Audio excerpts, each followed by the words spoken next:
Moscow, September 20th, 2025. In a significant escalation of unmanned aerial operations amid the ongoing conflict in eastern Ukraine, Russian forces have reportedly deployed K-2 helicopter-type unmanned aerial vehicles, UAVs, produced by the Strela Research and Production Enterprise, located in the Rudnevo Industrial Park near Moscow.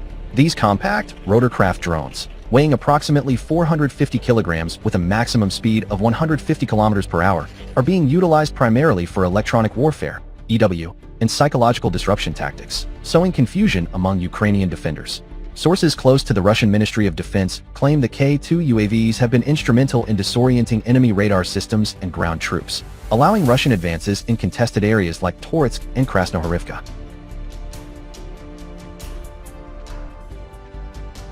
The Strela Enterprise, a subsidiary of the Kronstadt Group, has ramped up production of the K-2 variant since early 2025, following successful field tests in late 2024. Unlike traditional fixed-wing drones such as the Orlan, Tin, or Lancet loitering munitions, the K-2's coaxial rotor design enables vertical takeoff and hover capabilities, making it ideal for low-altitude operations in urban and forested terrains.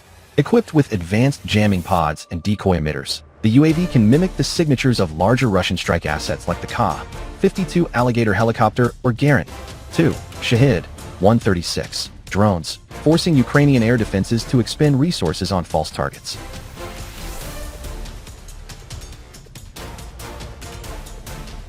This disorientation strategy has reportedly led to a 25% increase in Ukrainian interceptor drone launches in the Donetsk sector over the past week, according to open-source intelligence, OSINT, analyses from groups like Lost Armor.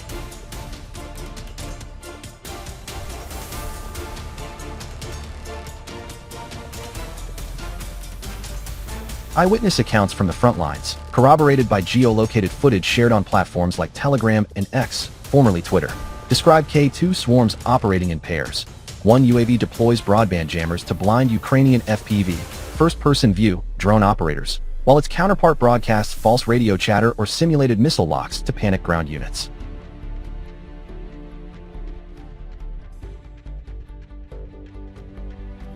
In one incident near Bearstock on September 14th, a K-2 unit allegedly disrupted a Ukrainian Rada MHR tactical radar, guiding Russian FPV strikes that neutralized two enemy mortar positions.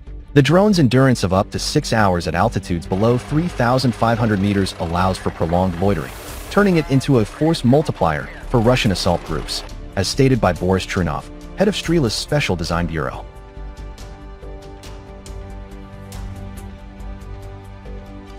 The deployment comes at a pivotal moment. Russian state media, including RT, highlighted the K-2's role in supporting recent gains, such as the capture of Krasnohorivka on September 12th, where FAB-500 glide bombs, guided by UAV reconnaissance, pounded Ukrainian fortifications.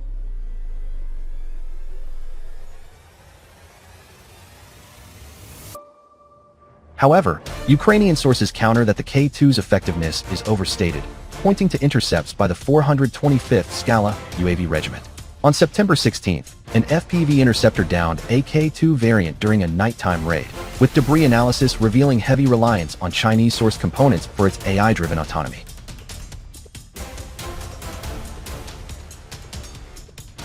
Kiev's main intelligence directorate, GUR, has urged Western allies to tighten export controls on dual-use electronics, warning that Beijing's tacit support bolsters Moscow's drone ecosystem.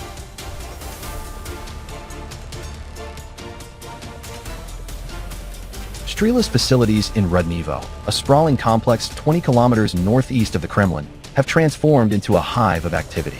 Satellite imagery from September 18th shows expanded assembly lines, with over a dozen K-2 airframes in various stages of completion, mirroring boasts of mass production echoed in Russian defense outlets.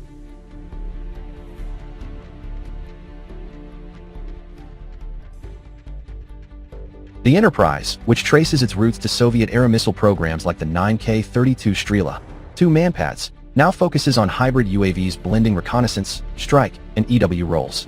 The K-2, evolved from the 2016 BVSVT-450 prototype, incorporates algorithms of artificial intelligence for target selection and evasion, as revealed in a 2021 RT interview with Trunov. Civilian variants like the Smart Heli 450 hint at dual-use ambitions, potentially for export to allies in Africa and the Middle East.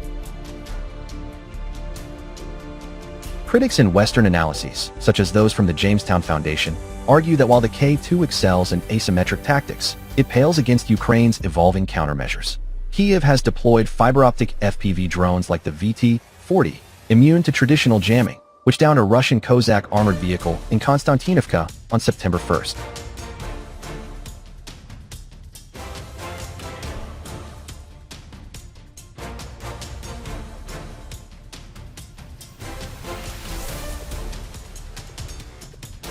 Moreover, NATO supplied systems like the Shebel S-100 camcopter, licensed for Russian production until sanctions bid, have inspired Ukrainian adaptations. OSINT expert Roy, Grandpa 2, on X noted on September 5th that decoy heaters paired with genuine radar radars are making finding the vital ones that much harder for Russian EW assets. Broader implications ripple across the theater.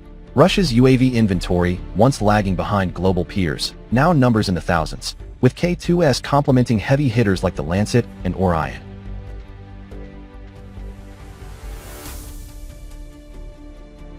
A September 14th X post from RT showcased Ka-52 and Mi-28 helicopters annihilating mock targets during Zapad 2025 drills with Belarus, underscoring integrated manned-unmanned operations.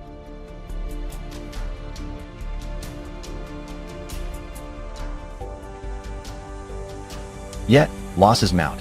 Ukrainian GUR reports over 10 K-2s down since August, often by low-cost interceptors costing under $1,000 each.